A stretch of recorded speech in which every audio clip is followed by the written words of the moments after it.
Okay, here we go. Section 8.2. I will remember to post this video, and I really apologize for forgetting to pass out your video note sheet and having to interrupt you in some of your classes and cafeteria. I apologize. It was a Monday. Anyways, here we go. Section 8.2. This is graph simple rational functions. So we are doing rational functions. The definition of a rational function is a function in the form f of x equal to p of x divided by q of x, and where p of x and q of x are polynomials, and you can't divide by 0, so q of x cannot be 0. So here's an example. This guy really is our most elegant rational function. To a certain extent, it is the parent graph. And then we can get into another. This is a rational function. This is, p of x is a line divided by a line. This is a rational function. Here's another example of a rational function, a quadratic divided by a polynomial. So you can go wild. There is no end to rational functions and all the different variations. It can be quite overwhelming, to be honest. So we're going to look at basically two simpler forms, and then section 8.3 will get into a more complicated form. So here we're talking about the parent graph, which I want to show you on a graphing software in a second. But this is 1 over x.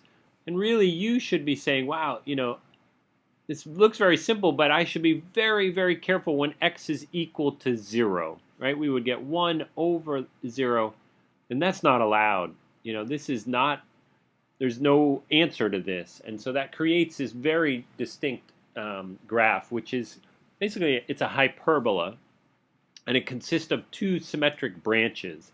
So I'm going to see if I can't get you right into this graph.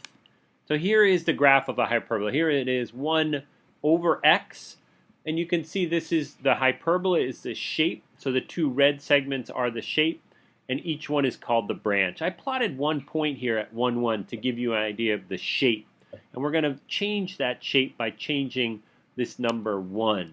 So here, if I make this a 2, notice how I've kind of stretched this point now to being over 1 up 2. You see that? This is a vertical stretch. It's similar like with a parabola when you put a 2 in front of the x squared. It starts vertically stretching the y values. And so if this goes to, let's say, 3, notice I'm stretching it further up, and I should show you that the point went up to 1, 3. Notice there's also a point here at 3, 1. So you start getting that shape if you go over 1, up 3, or up 1, over 3, and you get this symmetry. And the same thing happens here. If I go over 1, down 3, I'm right there. Sorry, there you go. And if I go down 1, I'm over 3. So that, again, that shape is really powerful. And that changes to a 4. Everything goes up. This becomes a 4. This guy becomes a 4. And the other branch, the same thing goes on. So that's kind of the idea.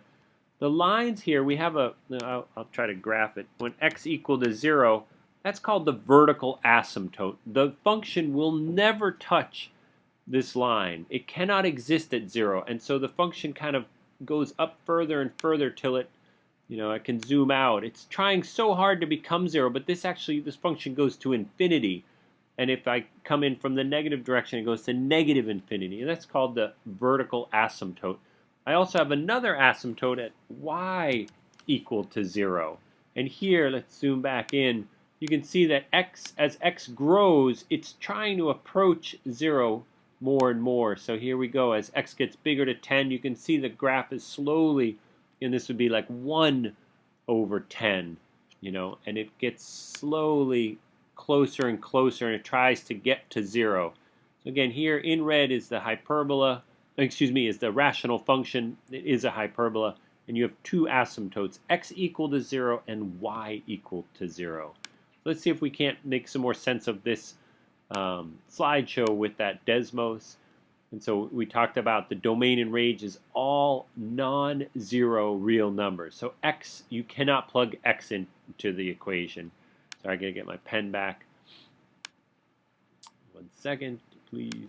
There we go. And then we also know that the asymptotes are at x equal to 0 and at y equal to 0, which I just showed you at Desmos. And finally, And for this function, the domain is x cannot equal to 0, and the range would be y cannot equal to 0. Um, let's go ahead and do an example. So here is the example, y is equal to 4 over x. We already did this, but we can do it again. It says draw the asymptotes at x equal to 0 and at y equal to 0. And so there are asymptotes. I usually do my asymptotes as a dashed line. So I go, there's my vertical asymptote, here is my horizontal. Oh, I have a hard time with the horizontal line. There we go, not bad. And so now when I see this 4, again, the paragraph, if this was a 1, I would have a dot right here. But because I've accelerated by 4, I should be right up here. And then there's this symmetry that goes on. So if I go over 1, up 4, I also go up 1, over 4. And then the same point's located here. So I go over 1, down 1, 2, 3, 4. And if I go down 1, I go over 1, 2, 3, 4. So again, can you feel that symmetry here? Again, if this was a 5, I would have gone up 5, over 5. If this was a 3, I'd do the same. And so now with those 2 points, you should be able to kind of create this smooth hyperbola shape. Again, domain x cannot equal 0. Range y cannot equal 0. Just a preview, let's say I put a negative in front of the 4. Oh, I'd flip it, right? You know that already. So this point would be here. This basically, this shape, let's go right back to Desmos for a second and show it there, right? This would be a nice, right here, let's put a negative in front. Boom, flip it. It's easy. So again, we're starting to do the same transformation. What do you think happens if I write a +2 here? I shift up 2, vertical shift. I want to do a horizontal shift. Let's say I do -3. I go to +3. Let me maybe zoom in so you can see where I'm at, right? There's that +3. So the asymptote would now go to 3, and the vertical asymptote would shift up to 2. And so there you've got your asymptotes, right? Again, should be dashed lines. We can make them dashed. I know how to do that. I think I did. This one, dash them. There you're dashed, done. They're your asymptotes. Again, this is the horizontal shift here.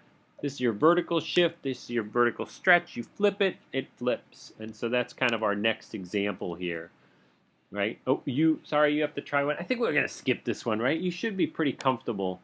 I mean, let's do it together, why don't we, right? You should put a dot here, over 1, up 3. You should go up 1, over 3. There's your first branch.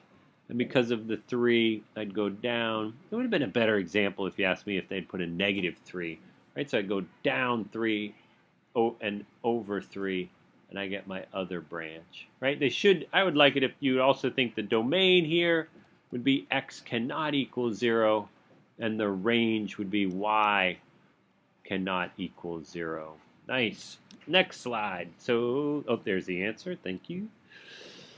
So here's where we start talking about transformations, right? So you should see here, it's that horizontal shift. They say H, and then notice your asymptotes become the horizontal shift. And then if I shift up and down, that's plus K, and the asymptote becomes the K. So let's get right into an example. They gave it all right here, right? They're giving you the negative, I'm flipping, giving you a 6, so you're vertically stretching. They're giving you this x plus 3, so I have a horizontal asymptote at -3, right? Horizontal shift always does the opposite. And my vertical shift, I'm moving up 2. Highly recommend first thing you do is to draw in the asymptotes. So they scaled this by 2. Small graph for such a big equation. And then I'm going to go to -3 for my vertical asymptote, right?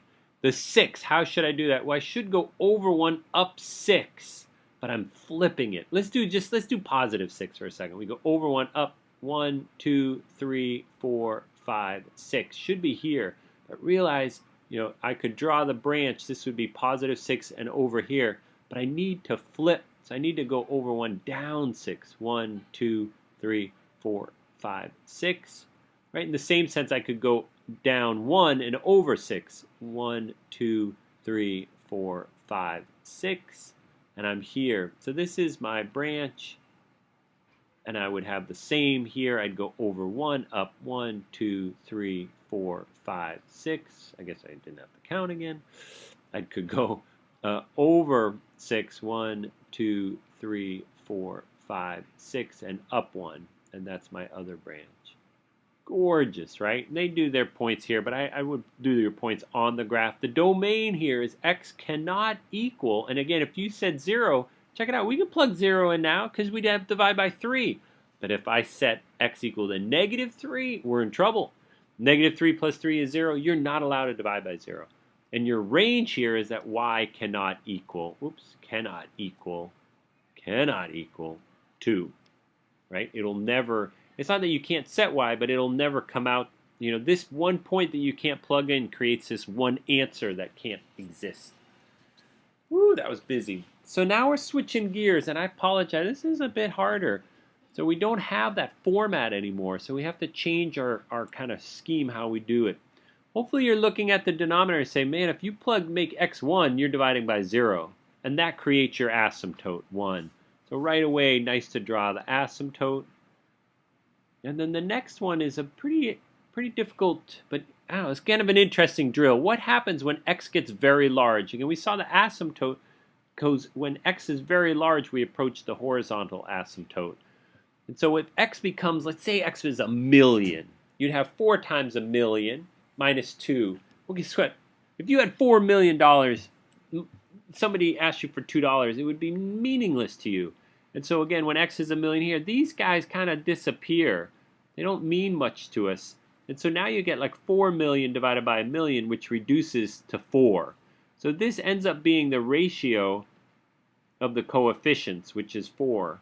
So you'll never get this function to give you an answer of y equal to 4. We'll have to work more on that in class tomorrow. So again, let's see how we do. Now I need to plot some points. So you should plug a point in just 1 over, right? So they, they're going in this direction. So they, to me,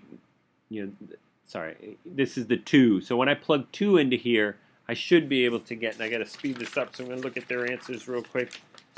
When I plug 2 in, I get 6. And this is kind of busy work, right? And I cross everything off, but again, I don't want to slow us down too much. When I plug in 3, I get 5. When I plug in 0, I get 2. When I plug in -1, I get 3. And again, this is work. You need to just plug values into this equation. Don't uncross that. And then we graph. And you should start feeling the pattern. If I go over -1 and I'm up here at 3, then more than likely I'm here, right? That same pattern. And I can pretty much predict that I'm here and here. Does that make sense? That same shape. This would, if you could change this to the other form, which would be 2 to the x. Be -1 and up 4. So this is like, and they don't have names like quadratics. This to me is that easy shifting, and this is hard, but it's the same shape. Domain x cannot equal 1. In the range y cannot equal 4. This is a hard equation to graph, and we need to practice a lot. You're welcome to try these right now. Hit pause. I'll show you the answers. Here we go.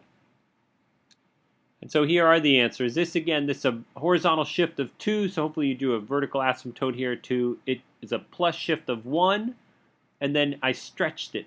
So I went over 1, up 3. I went up 1, over 3, and I did the points of symmetry.